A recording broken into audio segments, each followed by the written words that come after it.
Hey, Quailwood Cougars, welcome back.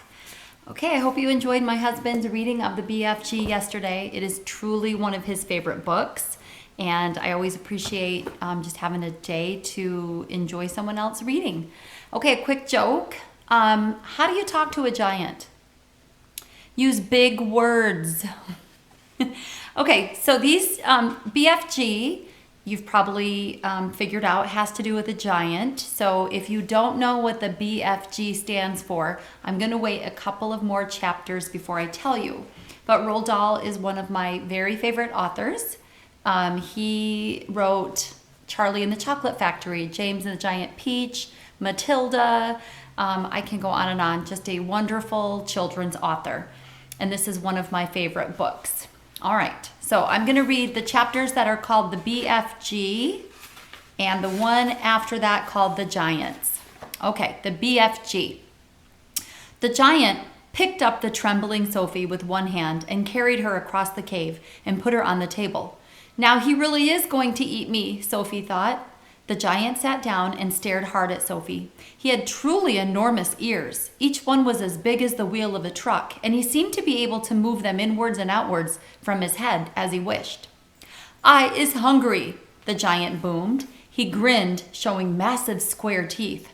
The teeth were very white and very square, and they sat in his mouth like huge slices of white bread. "Please don't eat me," Sophie stammered. The giant let out a bellow of laughter. "Just because I is a giant, you think I is a man-gobbling cannibal?" he shouted. "You is about right.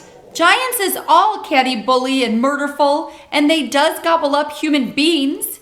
We is in giant country now. Giants is everywhere around. Out there, us has the famous bone-crunching giant. Bone-crunching giant crunches up 2 wopsy-whiffling human beings for supper every night. Noise is ear-bursting. Noise of crunching bones goes crackety-crack for miles around." "Ouch," Sophie said. "Bone-crunching giant only gobbles human beings from Turkey," the giant said. "Every night Bone Cruncher is galloping off to Turkey to gobble Turks." Sophie's sense of patriotism was suddenly so bruised by this remark that she became quite angry. "Why Turks?" she blurted out. "What's wrong with the English? Bone-crunching giant says Turks is tasting ever so much juicier and more scrumdiddly-dumptious. Bone Cruncher says Turkish human beings has a glamorly flavorful. He says Turks from Turkey is tasting of turkey." "I suppose they would," Sophie said. "Of course they would," the giant shouted. "Every human being is diddly indifferent. Some is scrum-diddly-dumptious, and some is ucky-slush. Greeks is all full of ucky-slush. No giant is eating Greeks ever." "Why not?" Sophie asked. "Greeks from Greece is all tasting greasy," the giant said. "I imagine that's possible too," Sophie said. She was wondering with a bit of tremble what all this talking about eating people was leading up to. Whatever happened, she simply must play along with this peculiar giant and smile at his jokes. But were they jokes? Perhaps the great brute was just working up an appetite by talking about food. "As I am saying," the giant went on, "all human beings is having different flavors. Human beings from Panama is tasting very strong of hats." "Why hats?" Sophie said. "You is not very clever," the giant said, moving his great ears in and out. "I thought all human beings is full of brains, but your head is emptier than a bundongle." "Do you like vegetables?" Sophie asked, hoping to steer the conversation towards a slightly less dangerous kind of food. "You is trying to change the subject," the giant said sternly. "We is having an interesting blabblement about the taste of the human bean. The human bean is not a vegetable." "Oh, but the bean is a vegetable," Sophie said. "Not the human bean," the giant said. "The human being has 2 legs and a vegetable has no legs at all." Sophie couldn't argue anymore. The last thing she wanted to do was to make the giant cross. "The human being," the giant went on, "is coming in dillions of different flavors. For instance, human beings from Wales is tasting very wishy of fish. There is something very fishy about whales. You mean whales, Sophie said. Whales, W-A-L-E-S, is something quite different. So Sophie is comparing the two things, whales, W-A-L-E-S, which is a place, and whales, W-H-A-L-E-S, which is, as we know, a big animal. Whales is whales, the giant said. Don't gobble funk around with words. I will now give you another example. Human beings from Jersey has a most disgustable woolly tickle on the tongue, the giant said. Human beings from Jersey is tasting of cardigans. You mean jerseys, Sophie said. You are once again gobble funking, the giant shouted. Don't do it. This is serious and snitching subject. May I continue? Please do, Sophie said. Danes from Denmark is tasting ever so much of dogs, the giant went on. Of course, Sophie said. They taste of Great Danes. Wrong, cried the giant, slapping his thighs. Danes from Denmark is tasting doggy because they is tasting of Labradors. Then what do the people of Labrador taste of? Sophie asked. Danes, the giant cried triumphantly. Great Danes. Aren't you getting a bit mixed up? Sophie said. I is a very mixed up giant, the giant said. But I does do my best, and I is not nearly as mixed up as the other giants. I know one who gallops all the way to Wellington for his supper. Wellington, Sophie said. Where is Wellington? Your head is full of squashed flies, the giant said. Wellington is in New Zealand. The human beings in Wellington has an especially scrum-diddly-dumptious taste, so says the welly-eating giant. What do people of Wellington taste of? Sophie asked. Boots, the giant said. Of course, Sophie said. I should have known. Sophie decided that this conversation had now gone on long enough. If she was going to be eaten, she'd rather get it over and done with right away than be kept hanging around anymore. What sort of human beings do you eat? She asked, trembling. Me? Shouted the giant, his mighty voice making the glass jars rattle on their shelves. Me? Gobbling up human beings? This I never. The others? Yes. All the others is gobbling them up every night, but not me.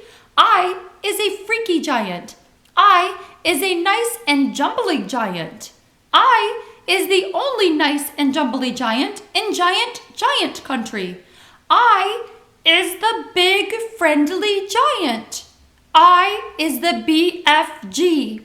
What is your name? My name is Sophie, Sophie said, hardly daring to believe the good news she had just heard. So there we go. That's the end of the chapter called BFG, and it stands for Big Friendly Giant. Okay, so the next chapter is called The Giants. Let's hear what happens. But if you are so nice and friendly, Sophie said, then why did you snatch me from my bed and run away with me? Because you saw me, the big friendly giant answered. If anyone is ever seeing a giant, he or she must be taken away, hip switch. Why? Asked Sophie. Well, first of all, said the BFG, human beings is not really believing in giants, is they? Human beings is not thinking we exist.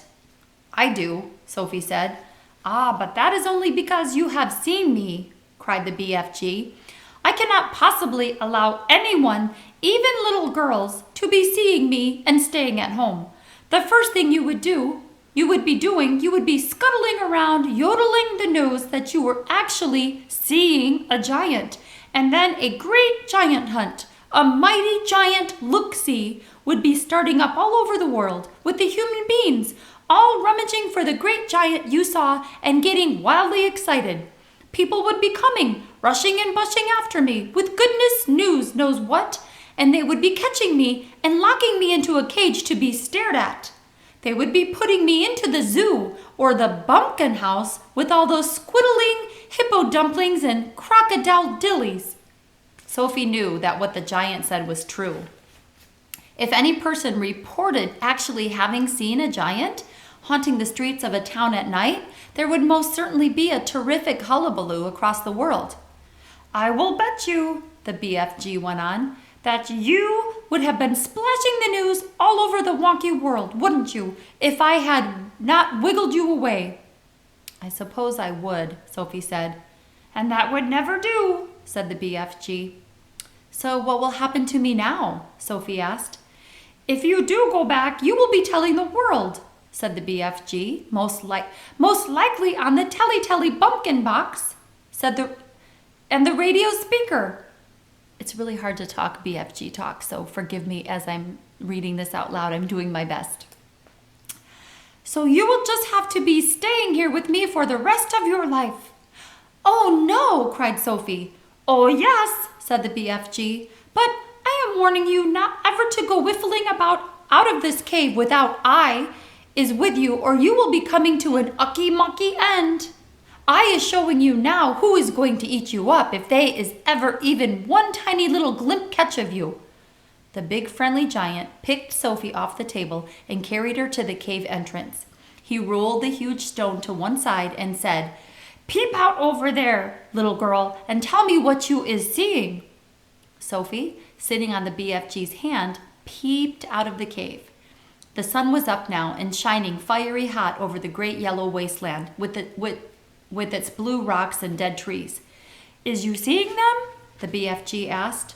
Sophie, squinting through the glare of the sun, saw several tremendous tall figures moving among the rocks about 500 yards away. 3 or 4 others were sitting quite motionless on the rocks themselves. "This is giant country," the BFG said. "Those is all giants, every one." So there's some pictures of what Sophie is seeing. And remember, she's just super tiny. Maybe as tiny as like that rock, probably even tinier. All right, let's see what happens. It was a brain-boggling sight. The giants were all naked except for a sort of short skirt around their waist, and their skins were burnt brown by the sun. But it was the sheer size of each one of them that boggled Sophie's brain most of all. They were simply colossal, far taller and far wider than the big friendly giant, upon whose hand she was now sitting. And oh, how ugly were they! Many of them had large bellies. All of them had long arms and feet. They were too far away for their faces to be seen clearly, and perhaps that was a good thing. "What on earth are they doing?" Sophie asked. "Nothing," said the BFG. "They is just moochling and foochling around and waiting for the night to come. Then they will go be all up galloping off to places where people is living to find their suppers." "You mean to Turkey?" Sophie said. "Bone-crunching giant will be galloping to Turkey, of course," said the BFG. "But the others will be whiffling off to all sorts of flung-away places, like Wellington for the booty flavor and Panama for the hattie taste. Every giant is having his own favorite hunting ground." "Do they ever go to England?" Sophie asked. "Often," said the BFG. "They say the English is tasting ever so wonderfully of cod scallop." "I'm not quite sure I know what that means," Sophie said. "Meanings is not important," said the BFG. "I cannot be right all the time. Quite often I is left instead of right." "And are all of those beastly giants over there really going off again tonight to eat people?" Sophie asked. "All of them is guzzling human beings every night," the BFG answered. "All of them excepting me. That is why you will be coming to an ucky-muck end if any of them should ever be getting his gogglers upon you. You would be swallowed up like a piece of frumpkin pie, all in one dollop." "But eating people is horrible," Sophie cried. "It's frightful. Why doesn't someone stop them?" "And who, please, is going to be stopping them?" asked the BFG. And there's a picture of Sophie talking to the giant. He doesn't look so horribly mean. "Couldn't you?" said Sophie.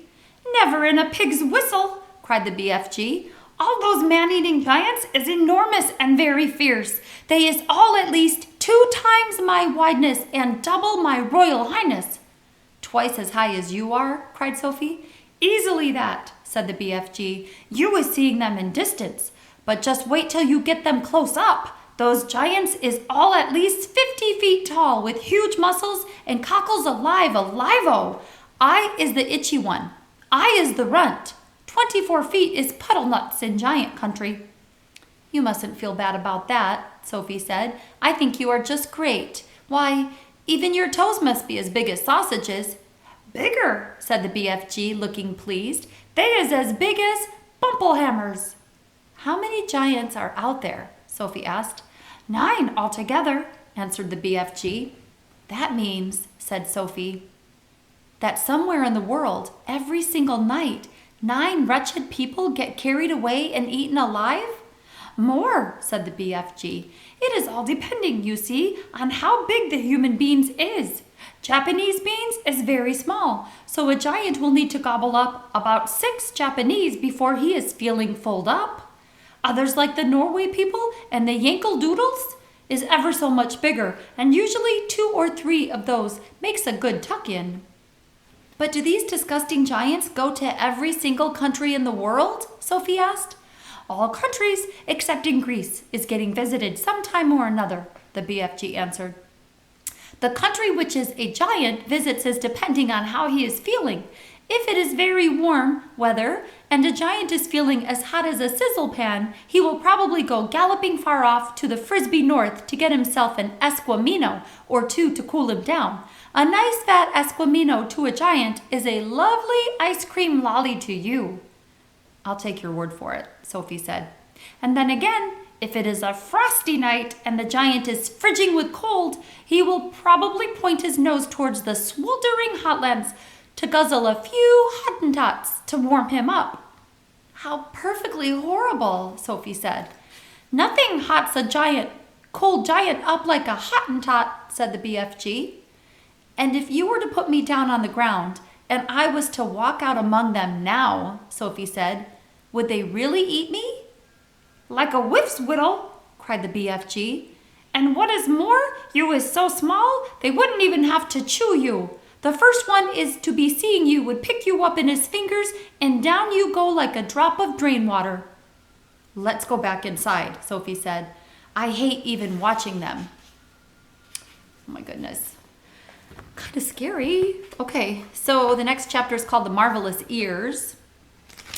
She's got to be feeling a little bit afraid right now, but he sounds like a nice, friendly giant, so we'll see what happens. Tune in later, guys.